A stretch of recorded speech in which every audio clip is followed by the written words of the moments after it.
would like to say I am here also, Misha, even though it says Michaela. I'm here too, but I am at work, and unfortunately, my desktop doesn't have a camera. So I can see you, but you are going to be deprived of seeing my horrible office, but I can hear and will talk. Okay. Okay. Well, welcome. Hello, Misha. I'm going to let our presenter get going. Ron, if you would like to kick us off. Okay, I will do that. First of all, I'd like to, oh, more people coming in. That's good. Courtesy of the Elting Memorial Library in New Paltz. Again, kudos to John Girolico, our director, who's right here. Okay. Thank you, Margaret, for your introduction and your technical behind the scenes, magic that you do to keep us going. Okay, tonight's movie, Harlem Rides the Range. I assume everybody has had a peek at it. I have lots to say about it. I picked this movie for a reason. Well, the main reason is that it is a Western, okay? A Western that's completely staffed by, Black people. But before I weigh in with my comments, I'd like to hear yours first. So take it away, anyone. All right. Okay. I was going to say, it was really interesting and nice to see something that took place not in a city, not in an urban situation, and so on. An unexpected, probably, kind of situation. Mm-hmm. I liked all the people. I had hoped that the woman had a bigger part, but she basically appeared at the end, because ever since he hid her photograph, I'm like, well, she's going to have to play a big part. The other thing is, I did get a little bothered by the one character, even though he was comic relief and he was enjoyable, but he was a little too much Stepin Fetchin like. And I guess I got used to it, but that bothered me in the beginning. Yeah. I guess what I would say. Yeah, well, let me comment on that. First of all, I did pick this, movie because it's not an urban movie. It's also not an Oscar Micheaux movie, as you may have, noticed. It's a Spencer Williams movie. I think I have his name, correct. And if you remember way back when we started all of this and we watched those videos on Micheaux and Black films in general, they mentioned him as an independent Black filmmaker who specialized in making films, not in urban areas, but in the country, in rural areas. And this counts as that. He actually appears in the movie. He's the foreman of the ranch. And some of us older folks might recognize him as Andy in the old TV series Amos and Andy. That's Spencer. Oh, I didn't. Yeah, that's Spencer Williams. And he made any number of films. Again, they dealt with, rural area. Oh, they took place in rural areas and this sort of thing, in the same way that Micheaux, dealt with the urban, setting. So I picked the movie, A, because it's a Western, and B, because, again, we're not in the city anymore. We're out riding the range and this sort of thing. As far as the stereotypical character is concerned, if you're watching, Black films in the 30s, get used to that. The only good thing is that not every character is like that. I think we've discussed before that there are a number of characters, in any of these movies, one or two of which are stereotypical in varying degrees and the rest are not. So you have a mix there. And it's really tough to watch that. I can understand your comment, John. It's tough to watch from a 21st century, mindset, but going back to the 1930s, I wonder how that would have been seen by Black people, probably with some derision, okay, but not totally so, because the other characters are not. And, those characters would have seemed more entertaining than they obviously would today. That's my guess on it. So anybody else want to pick up on that? You know, I had a Right. different take on that character, John. I don't want to disagree with you because I think I still got a library book out. But Okay, we'll put that aside. I didn't really see him as the step and fetch it kind of character. I mean, he was more stereotypical. He was the comic relief, but he wasn't the wide-eyed stupid guy that Step and Fetch it played all the time. I mean, True. was he lazy? Sure. Was he hungry all the time? Sure. Was he not the most serious guy in the world? Sure. But I know people who are almost like that in real life, not necessarily like black people, but just, stupid people who are never serious about anything.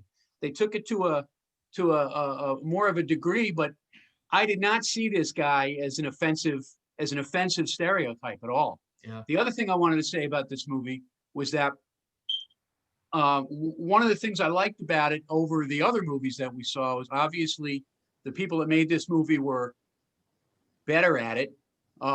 They were certainly more relaxed about it, about making the movie and the technical stuff behind making the movie, and evidenced by the fact that they felt relaxed enough about writing this and producing this that they could throw in long stretches of stuff that had nothing to do with the story in general. In the other movies that we saw, everything was all about the mystery or all about the drama or all about the lying kid.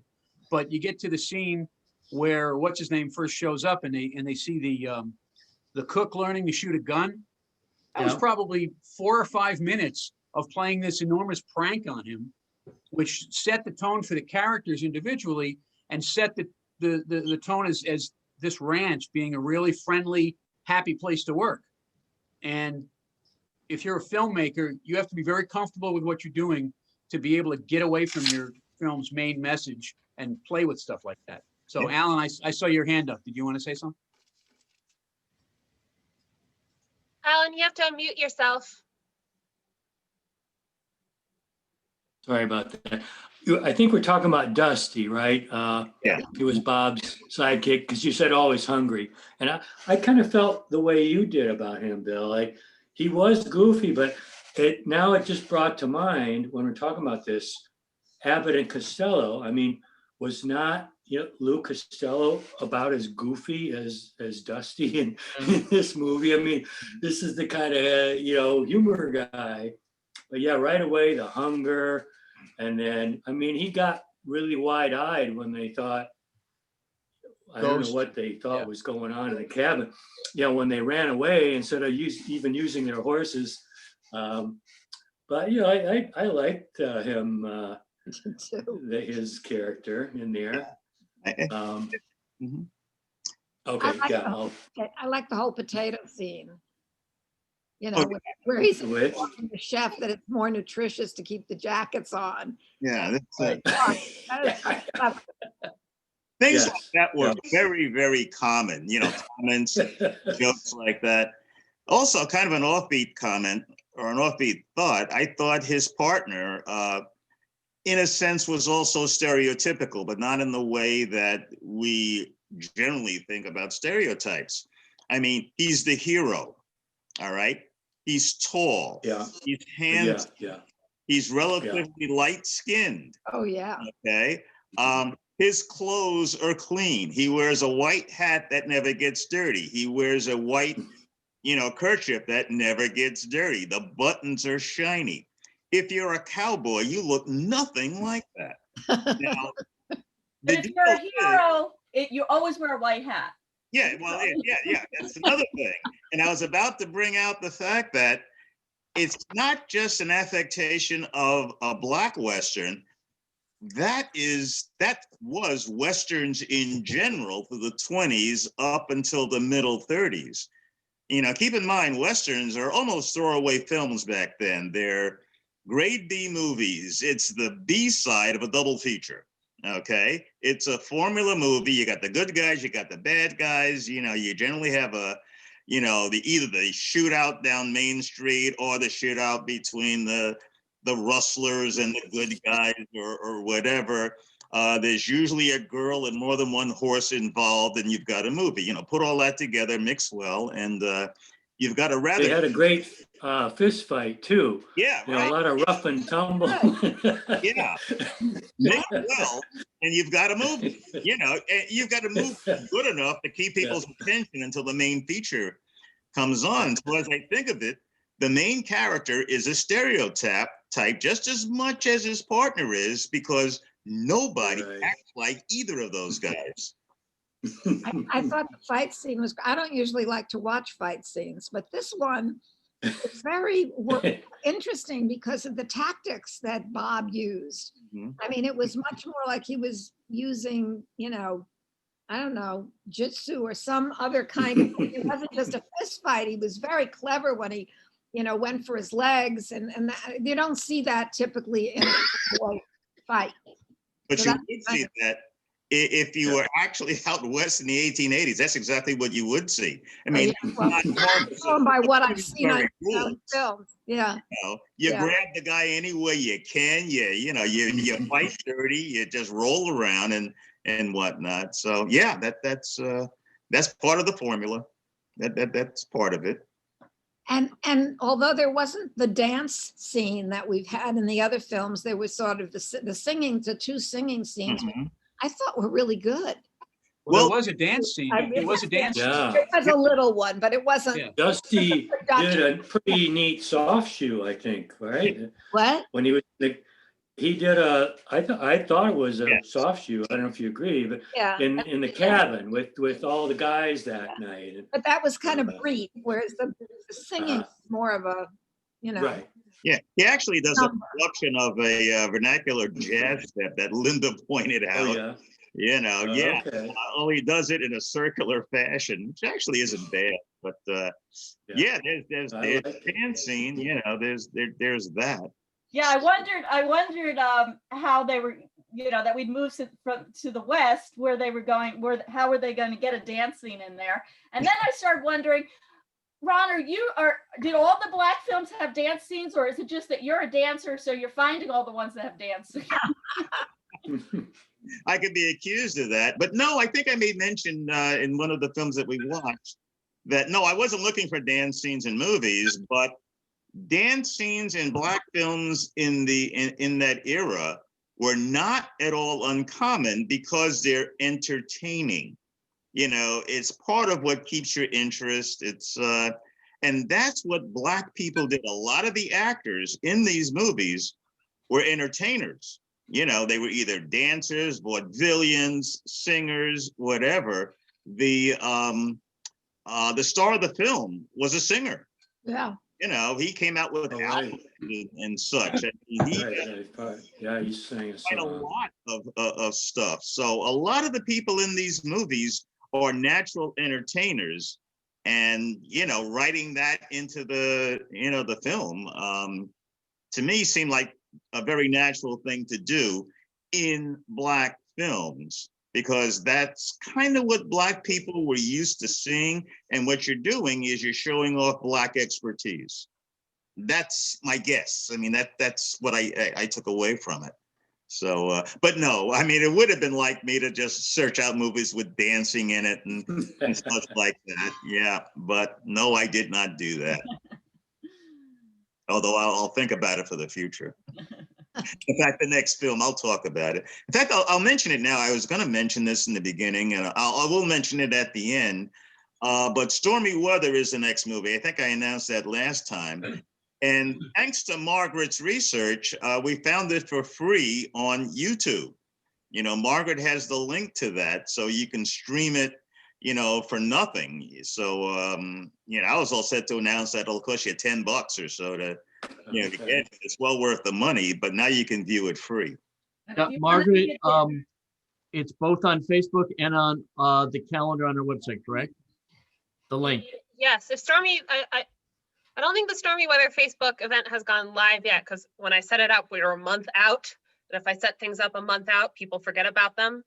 But it will be up on the Facebook. It will be on the calendar.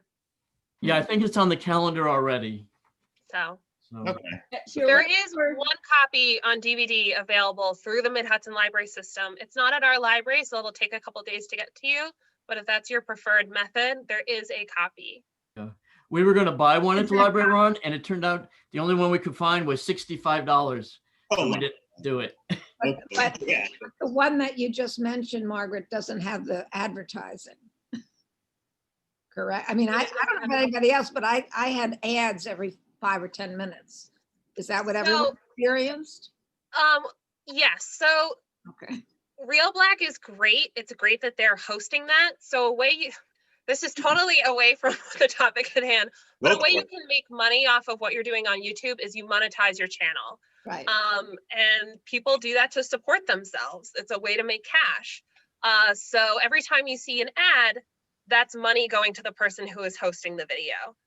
And sometimes I skip through the ads. I don't care. I don't want to, I just want to watch the Some of them video. are And awful. sometimes if it's a channel that I support, I will stay and watch the ads, but it's totally up to you. That's the reason why you're seeing ads. Hmm. I can't guarantee you that this one is ad free. I went to the beginning, the middle, and the end to make sure it was the whole thing. And I was like, okay, that's good.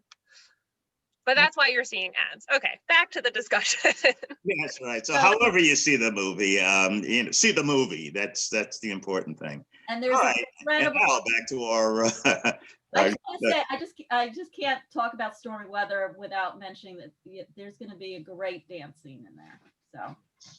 So, Ooh. yeah. yeah, there is. And that's all I'll say about it. Yeah. I wonder how many people have actually seen the movie. I know thousands of people have seen the dance scene. Watch the movie. Yeah, it's a good movie too. Yeah. But okay, so speaking of good movies, so this one, I guess it was the editing. I guess it's an old movie, and who knows what pieces they lost in translation. But just in terms of the story, Yeah. it was very confusing around whether this guy was actually dead or hiding under the stairs, or what was the dead body that they found the thing under. I was like, what? Yeah, there is confusion there. I was confused, and I saw the movie 3 times. The guy hiding under the floorboards, and they thought he was dead, and so on and so forth. Can't explain that. I can't explain. I thought that was deliberate. I thought he was dead, but who did they bury? The friend buried somebody? Yeah, somebody got buried. It was like, Yeah, Right. that was confusing. Yeah, I don't know. I did think of that. Yeah, somebody was old. did get buried. Old I- Tex, he was another prospector that lived someplace else that the gang had killed also. Oh, okay. Okay. How did you know that? Yeah. Because they were talking, they mentioned everybody's names, and he was another guy. And he was the one guy that was that buried him. I got the impression that old Tex was his mentor, or the guy that took care of him, or his great uncle, or something like that. He was the old man that taught him everything he knows. Yeah. That Okay. lived someplace else off in the mountains. Yeah. Yeah, I honestly wasn't sure, like Linda just brought up, until the woman goes, he came up all the stairs, she goes, Daddy. And I'm like, it is him. I still wasn't Right. sure. Oh, no, Yeah, but that wasn't Tex though. In the first thing at the Not. beginning, he was hiding under the guy that lived in the cabin was hiding under the table. That's why when the hero shows up and they look for him and they find the blood on the table and everything, he's not around. Where is he? He's under the table, and he comes crawling out. And then later on, he keeps hiding down in the mine, which is under the cabin. Right. that was a Until his surprise. daughter shows up. His Yeah. daughter, by the way, with the high heels. I should mention that. That's what I kept trying to figure out. What were they trying to place it in historic, like, oh, this is these are the 1800s cowboys, or whether they were trying to be like, no, this is 1930s cowboys. Because Good question. You could take it either way. I took it 1880s style, but again, the girl in the high heels and this. And how did she Short get skirt. there? Did she get there by stagecoach, or did a? I think by train, because at one point they Train. hear the train and they know it's coming in. Right. Well, that Well, was sense. That was part of the plot, was to intercept the train and pull her off it. That's right. Because- Yeah. Because she's the one that owns, now that the old man's dead, she's the one that has the rights to wherever the uranium mine is, Yeah. or whatever it was. The uranium mine is under the house. It's under the house, That exactly was a right. big surprise Right. at the end. Now, here's a question. When did uranium become rare? I mean, are they, you know, is this part of the Manhattan Project or something? I mean, you know, back in the 1880s, we're talking gold and silver, you know, and now we're talking uranium. You know, I can't see prospectors in the 1880s mining for uranium, but I could be wrong. Maybe uranium had a. Well, it could just be that filmmakers in the 1930s figured that gold and silver were old hat. Nobody wants to see movies about gold and silver mines anymore. Could be, so. Let's make it uranium. Yeah, but uranium brings it up into, you know, the pretty much the modern era, I would think. I could So be, you're looking for reality. yeah. What made Then you again, yes, you know, looking for reality. Go ahead. the clues that it could have been in 1880s? I was not looking at it as something that old. No. I think men's fashions or cowboy fashions haven't changed that much, but her fashion was certainly not 1880s. Yeah. Right. Showed up. And there was a can of dog food, and I don't think that would have been. Good point. True, too. Good point. Didn't think of that. I Yeah. did start Fair looking enough. up when canned foods. This is the kind Yeah. of search train that my brain goes through. Okay. But What did you learn? well, I started and then I realized I wasn't paying attention to the movie and that I should probably circle back to researching canned foods when the movie was over. Well, especially not just canned food, but you know, because preserving food has been around for Yeah. a while, although I don't know how long. But like, yeah, canned dog food. Well, canned food's been around for a long time, but not necessarily dog food. I Yeah. will still say not everyone cares about the historical accuracy of canned Yeah. dog food. That's another Not part in a of movie it. like not in a movie like this. I don't think that, you know, I don't think they were really worried about accuracy. Is it a mistake if it's not that serious of a film to begin with? That's true. Does it actually detract from your understanding of the film?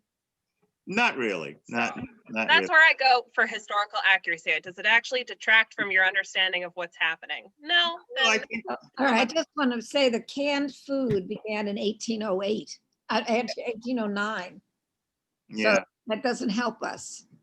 No, it doesn't. Also, I think they would have been more It's not conclusive. concerned if they were serious. I think they would have been more concerned with accuracy back then because, you know, the movie came out in the 30s, and in the 30s there would have been people, old people, but people that would have been around in the 1880s and would remember what was, you know, real and what was not real. You know, unlike today when, you know, that's fairly impossible. So, yeah, but I didn't really I think just about want to it. go back to the not knowing the outcome of the old man. I really think that was deliberate. I mean, how many Shakespeare plays end with a surprise ending? And, you know, the guy's really a girl. And, you know, Yeah. I think we weren't meant to know his status. And when I watched it the second time, I noticed when he was severely beaten and left for dead, and we thought he was dead, he was under the table. And I noticed there was a tablecloth that went down to the floor. That's why they didn't see him. Then in a later scene, in the middle of the movie or later, there was no tablecloth and he wouldn't have been hidden. So that was something that they arranged. I didn't think he was hiding. I thought he really probably was left for dead, but Yeah. then, you know, got himself Yeah. together. He was probably unconscious until after. Yeah, There was also right. But he was under the table. yeah, there Yeah. was a scene They where, threw him under the table to hide him. there was Okay, a scene They where thought someone was coming. there What's was that? No? there was a scene where you actually saw the beaten man crawling Yes. out. Yeah. Right. Uh-huh. Saw that. Mhm. Oh, okay. I'm not sure when that occurred. Okay. For help, calling for help. No, not calling for help. He just crawled out, and you could tell he was all beaten up. Oh, So okay. At that point, I thought, oh, he's alive. But then the next see. thing that happened was, you know, the guy coming and burying somebody, and then this Yes. sheriff arresting the other guy because they found his whatever underneath the body of somebody. So I guess I got Oh, my the- bodies The confused. glove. The He dropped body, his glove. the body was the ranch foreman. The big bad guy Oh, killed the okay. ranch foreman. Yep. Yep. and hid the Yes. glove underneath him. And framed him, you know, he framed him, Bob yeah. with the glove. And I Okay. remember when he dropped it, you saw him getting on his horse and he dropped the glove and the I camera, remember that. you know, watches the glove and you know, something's gonna happen with that glove. This means something. And that was right after the conversation where the foreman was saying things like, boy, I hope they don't figure out what it was because you're going to be in trouble. I'm going to get away with it, but you're going to be in trouble. That was it for him. Okay. Yeah. So Yep. That's the way it I worked found it out. really hard to follow Mhm. in places, in part because I couldn't really see very well. well, there were a couple of different movies on YouTube and they were different. We checked out a bunch of them. One of them was really good quality. And that was the one Oh, that really? yeah. That's So not maybe, yeah, if you look at it, there's 3 or 4 different copies up there and they are different. Yeah. Mhm. I actually had a DVD, and the DVD was also pretty bad. Sometimes it was Was not it? sure what is going on Oh, because Uh-huh. you know, again, these the black, white, gray, it Yeah. was changing without much Oh, yeah. consistency. Yeah, Mhm. yeah, I think it's very hard. I have looked at I have watched a lot of the Micheaux movies on a VHS tape, and one of them also on a DVD. Oh, they are so bad, and it has nothing to do with the quality of the movie, but the prints. Yeah, the It's deterioration of the prints. Yeah. Yeah. Uh-huh. There are a lot of movies in that state. In fact, there's a concerted effort to kind Yeah, of clean that up as much as possible and this sort of thing. And to a degree, it's just not possible. I mean, what you're seeing is the best you're ever going to get. You know, it owes to the fact that the old, movies were celluloid and subject to fire, deterioration, all kinds of, damage. So that's that. It's funny that we're kind of nitpicking, which I, hope people would do all the things in the movie. But the audiences in the 30s would not have done that. Again, Westerns are just shoot 'em ups. They're nothing to pay a lot of attention to except the action, the scenery, everything more or less is predictable. The hero is going to ride off into the sunset in the end somehow. And that's not only true for, Black Westerns, of which there were, several, but mainstream Westerns as well. Like I said, up until Stagecoach, the John Wayne movie, 1938, 39, I think it's 39, that Westerns, took a different turn and became more serious. Not so much in the 40s because we're preoccupied with World War II and such, but later on in the 50s and the 60s, Westerns begin to get more serious. But back then, back in the 30s, the 20s and the 30s, Westerns were, at least in my opinion, rather frivolous movies. The B side of a double feature. You didn't go to the movies to watch a Western. You went to see the main feature. And oh, by the way, while we're waiting for the main feature, here's a Western, and you can sit back and suspend belief and enjoy. And that's the way I think Westerns were. They were rather cheap to make. All you needed was open country, people who could ride horses, and like I said, Horses. pardon me? And fast horses. I mean, it was Fast horses. pleasurable. It was pleasurable to watch him. Or Gallop. camera, one way or the other. And yeah, but Westerns were cheap to make. I think the very first feature movie was a Western, The Great Train Robbery, 1903. Lasted about 17 minutes or so. Yeah. But I think Gene Autry was in on the earlier days of kind of changing in, he was the singing cowboy, and I think he mellowed out a little bit. Of course, he had to have fist fights too, and yeah, sure. Horse chases. But I read his biography, very interesting. Well, he was a real go-getter. He acted for years at rodeos and shows in Madison Square Garden, but huge film career, recording career. And Westerns provided, employment for a lot of, cowboys. I mean, there were still cowboys in the 30s, people that made their living out on the range and, that sort of thing. And these were the stunt people. These were the people, in the crowd, et cetera. These were the people, when you got 20 or 30 guys riding, down the road and whatnot, most of those guys are cowboys that do that all the time, and so on and so forth. So they were, very cheap movies to make, very good movies. But like I said, at least in my opinion, formulaic to the point where you could knock out a Western in kind of no time. You didn't need, an awful lot to do it. I kind of like the horse chases and rides they show. They're very minimal, but it really kind of gave you a feeling of you're out there on this range and they're just racing. Those kind of exciting, I thought, those scenes they did. And people love those. Nothing excites you more than a whole bunch of guys riding horses, somewhere, this sort of thing. And then the proverbial shootout and whatnot. So yeah. So what part of that movie was shot on site? Probably all of it. Yeah. Now, on site meant that it didn't necessarily mean it was shot in the West. The Great Train Robbery was shot in New Jersey. All you need is open area, okay? And I think by the 20s and 30s, you are shooting out West because at least the mainstream movies, the Hollywood movies, you are out West, this sort of thing. Where this movie was shot, I don't know, but it wouldn't have taken much to just go, because if you're looking at scenery, you're looking at mesas and sagebrush and whatnot. You're not going to find that. Rock formations. Yeah, so they probably, probably shot on location. It wouldn't have cost a lot to do Shot that. in California. Yeah, okay, California. Sidewinder Valley, California, or Apple Valley, California, is what you don't have IMDb to is go- saying. Yeah, you don't have to go far from civilization in California to find country like that, where you can shoot your movie. So that's kind of the way it was.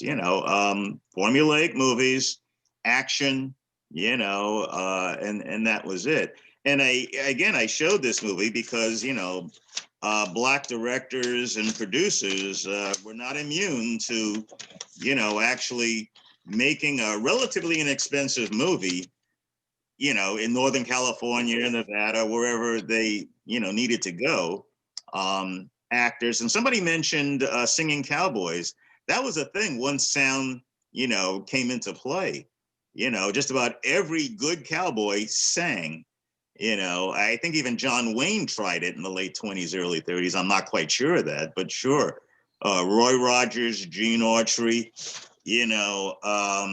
Herbert Jeffries, who starred in this movie, he sang. And he had a pretty. I think I may have mentioned that. He was a singer. He made albums and all of that sort of thing. So yeah, the early Westerns in sound movies, a lot of cowboys, kind of serenaded the female interest or just sang or, whatever. So anyone else have any comments about this particular movie?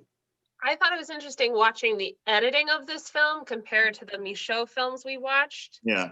And kind of the acting style, in that there still was some of that, I'm going to stand here and slightly face the camera, and you're going to stand here. There still was some of that, but I think there was less of that in this film. And also, if you notice, there were more cuts in this film. So like, you're looking at this person. Now the screen has switched and you're looking at this person. And that's more, modern movies very much do that. One person is talking and the camera is behind the person they're talking to and you're looking at their face and the conversation switches back and forth. And in this film, and in Micheaux films, I noticed they tend to stay on one group and the group has a whole conversation and then they switch and the next group has a conversation. There's not a lot of back and forth editing. And I think, not to the extent that modern movies use that, but there was a little more of that cutting happening in this film. Okay. Which to our eyes makes it more interesting because that's what we're used to. We're used to having, back and forth visuals. And yet it didn't seem as choppy as the previous movies. I didn't get that impression either. Yeah. It did. just flowed. It flowed the way some of the Micheaux movies scenes did not flow well. They see, and that may have been a technological glitch. It may have been deterioration. I'm not sure, but you're right. This movie did seem to move smoothly along. So yeah, and the dialogue to me didn't seem like stage dialogue the way some of the Micheaux movies, did. It seemed more natural. So. Well, maybe we would be more accepting of that kind of dialogue from a cowboy than we would of an urban resident. In other words, they sounded like our idea of cowboys. They didn't talk a lot. Yeah. They were kind of taciturn. So I think they fit more of our expectation. I guess so. I didn't get the stage acting idea from this movie that I got from some of the Micheaux movies. Yeah, I agree. So I thought it was more natural. So from that standpoint, it was pretty good. This movie came out in 1938, and I didn't see the difference in technology between this movie and some of the mainstream Hollywood movies that I did see, with Micheaux. So that may have been an affect of Spencer Williams in his direction and such, and the way he did things as opposed to Micheaux. I'm not sure. I have a question that just occurred to me. The earlier Micheaux movies, we talked about doing these movies on the cheap, right? Right. Uh-huh. It occurred to me, I came in like 5 minutes late. You might have already talked about this, but it occurred to me that this could not have been done on the cheap. You had to have costumes, and you had to have, you have horses. You've got to have somebody that's like a horse wrangler. Yeah. In charge of that. And you've got actors on the horses. If we see them clearly on the horses they're riding, and if not, you've got stuntmen riding them. So this couldn't really have been done on the cheap the way we expect that Micheaux did his.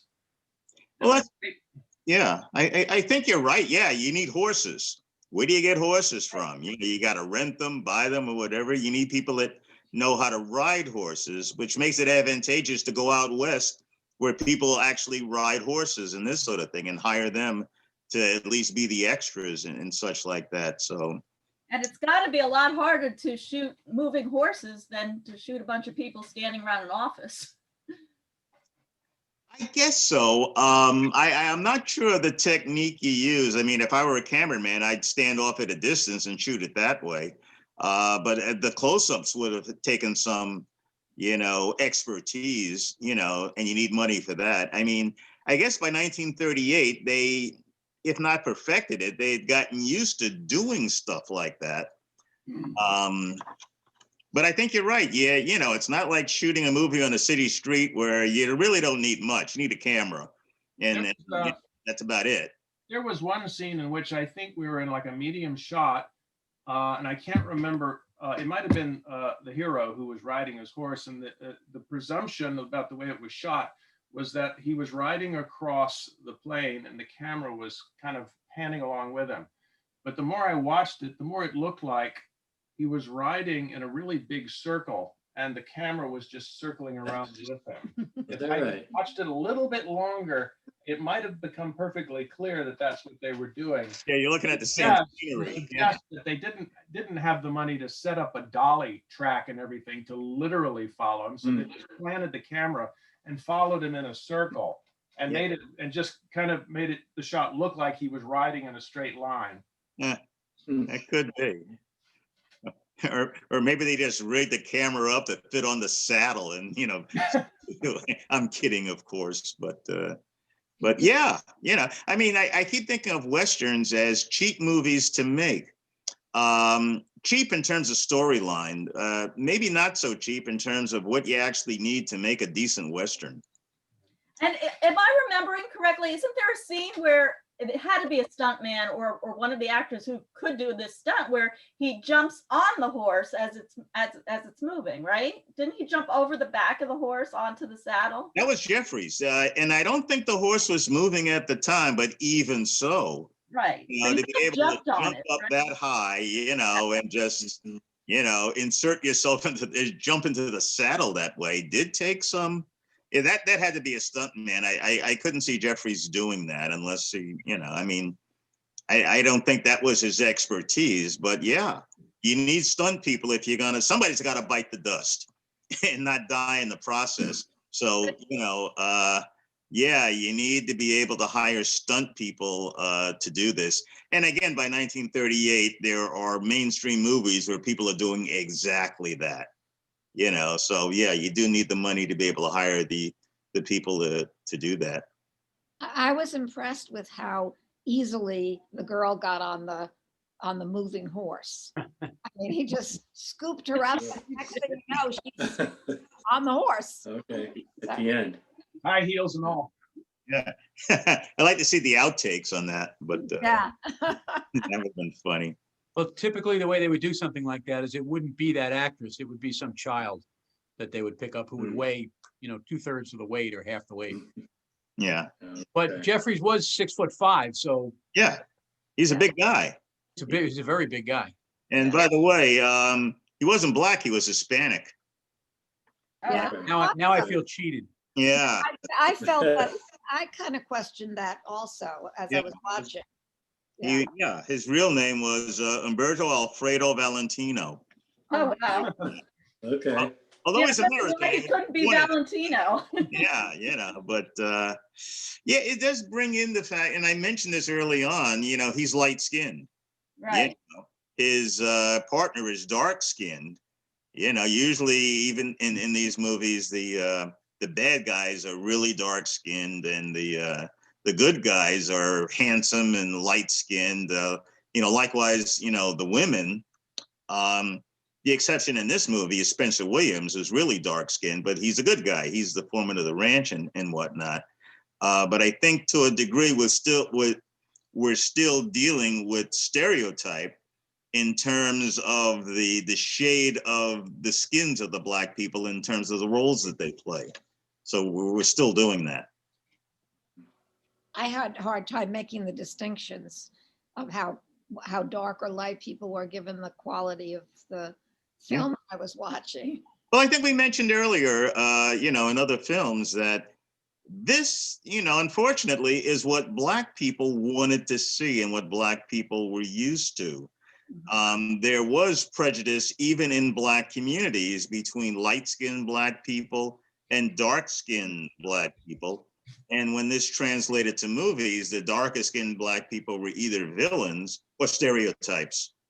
The lighter-skinned people were the romantic interests, the heroes, the good guys, and so on and so forth. Not exclusively, but to a large degree, it did go that way. So even in, like I said, in the Black neighborhoods where only Black people are going to see these films, that's what they wanted to see.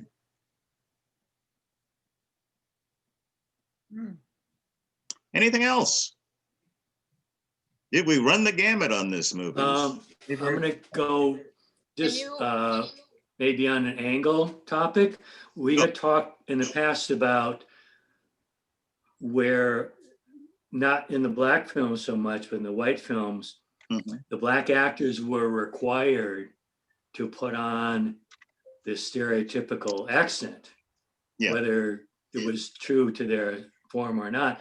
I just read a current book, Interior Chinatown, which is by a Chinese writer talking about films being made in Los Angeles, and the Chinese actors were also required to put on accents.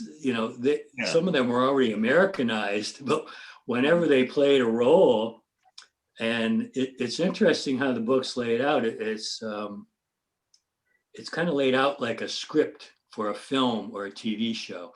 So he'll identify a character as, older man Asian or young guy Asian. And, that was how they would get credit too. They weren't named, they were just filling a slot. Right. And all the young guys, their ideal was to become a kung fu. You know, if they could get a role as a kung fu fighter, that was like the ultimate position. And just quick on top of that, my sister-in-law and I have been watching Murder, She Wrote reruns. And coincidentally, George Takei was a guest in a recent film.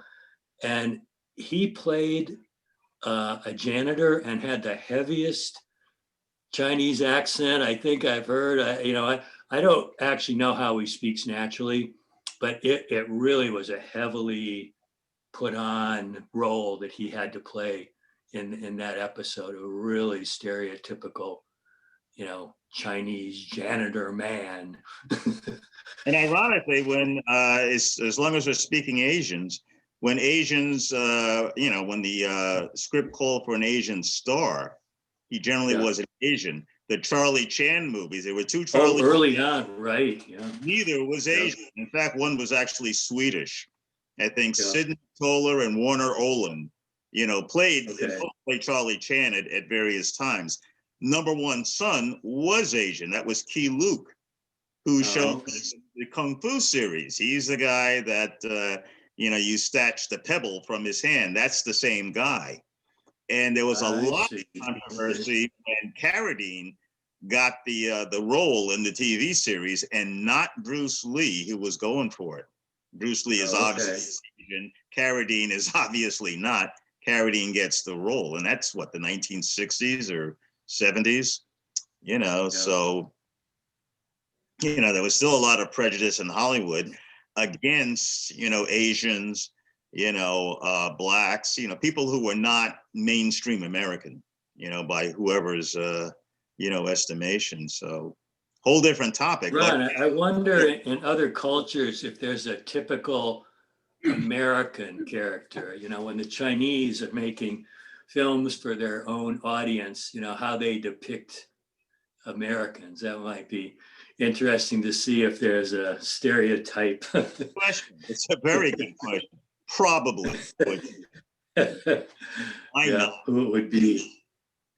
Well, I know that we've seen a couple of shows. Actually, recently we were seeing a rerun of Frasier, where she, the what's her name?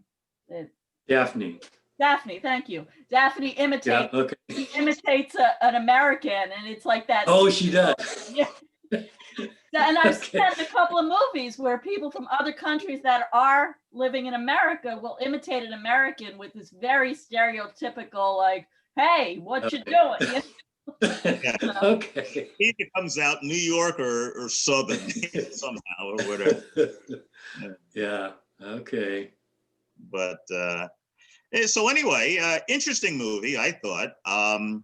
I'd like to see more Westerns just as a comparison. I just couldn't find any on YouTube. I mean, I'm sure there are others out there. In fact, there are probably a lot of them because, even at the time, Westerns were a very popular genre.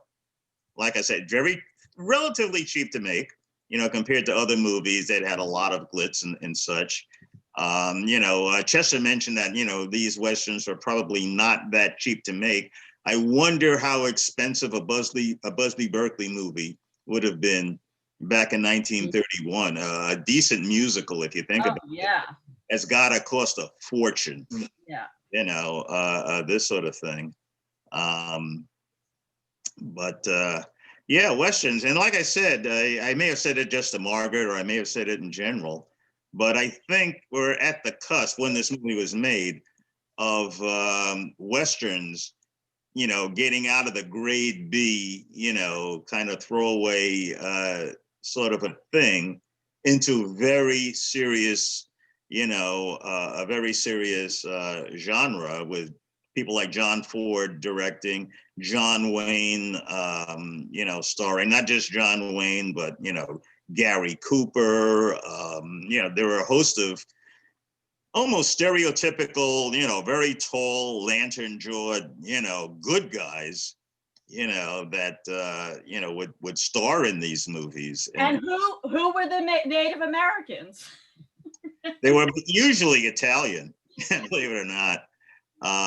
Basically, yeah, good point. When the Native Americans got into these movies, as they needed to. I mean, how do you do a Western without, Native Americans? Well, Williams managed to do it, but yeah, who played the Native Americans? If it was a speaking role, it was probably not a Native American, although there were a few. I can name them. There were people like X Brands. I mean, these names wouldn't mean anything to anyone, but they were in movie. Wes Studi, recently within the last 20 years. I'm trying to think of who played Tonto on The Lone Ranger. That was Hey, Silverheels. yeah, Jay Jay Silverhill. Jay Jay Silverheels. Silverhill. Yeah, he was a Mohawk Indian, Mohawk Native American. So there were some prominent, but only a handful. Like I said, Otherwise, it was Ricardo Montalban. yes, really, yeah, usually they were Hispanic or they were Italian, whoever looked Native American to people not used to seeing Native Americans. When I was a very young girl, I lived in Czechoslovakia. One of the biggest hits were a series of movies about Winnetou and Old Shatterhand, which was I think it was Karl May who actually wrote these Westerns and Indian movies. And anyway, it was a series of German movies, and and Winnetou, who was of course dashing, was played by a Frenchman. So it always have this fake something or other. Yeah. It's yeah, I mean, especially, His name was Pierre Brice. Okay. You can look him up. He was really dashing looking. Yeah. Is Yeah. Karl May, considering we are talking Westerns and stuff, is Karl May a name that means anything to anybody here? Not to me. No? Interesting. Well, he was a German writer, started writing late in his life. He's never left his little village, and he wrote a series of great books about the white man, Old Shatterhand, making friends with this chief of the Indian clan called Winnetou, and they were looking for treasures, and they were fighting against bad rangers and so on. Yeah. Interesting. I mean, what is interesting is the the depiction of other ethnic groups at the same period of time that we're talking about. We're focusing on Black people, mostly because Black people made movies back then. I'm not sure how many other ethnic groups made movies specifically for that ethnic group to watch. I would like to know that. Something tells me not much of that was going on. There was a very active, coming out of the Yiddish theater, there was a very active Jewish movie production effort in the 30s. The original version of the collected stories of Shalom Aleichem that became Fiddler on the Roof in the 60s was shot in the 30s as Tevye. And that I know is available on YouTube. So it's kind of watching, it's the same stories, the same short stories. So it's like watching Fiddler on the Roof without the songs in black and white. Is it in Yiddish? Yeah. Okay. Subtitled. Okay, yeah, I'd like to watch that just to see if there is any stereotyping or, Oh, yeah, there is. Oh, yeah, there is. Yeah. So, yeah. Very interesting. As we're coming up on 8 o'clock here, I know Ron has another event he wants to get to. This is a wonderful discussion. I always love listening in because everyone picks up something different. So next we will be meeting on February 3rd with stormy weather. When I send out my follow-up email for this discussion, I will attach the link for stormy weather as well. So you can look for that email either tonight or tomorrow. If you can, I will say really quickly, if you can get your hands on that DVD copy of Stormy Weather, we discovered in the special features that there's some great, they had the whole movie with a professor named Todd Boyd, who is, he's out at USC, I believe, who's very well known. And he discusses the whole film. He watches it and is just kind of discussing it.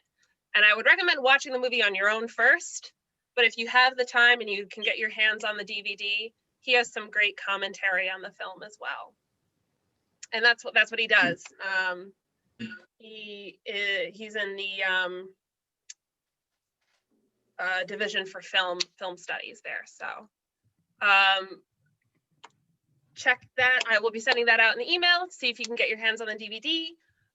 If you're interested in any of the programs upcoming that I listed, you can find them on our website under the web calendar.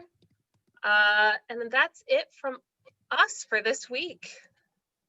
Okay, so Thank you, I'd Ron. Thanks, like to everybody. thank you, Ron.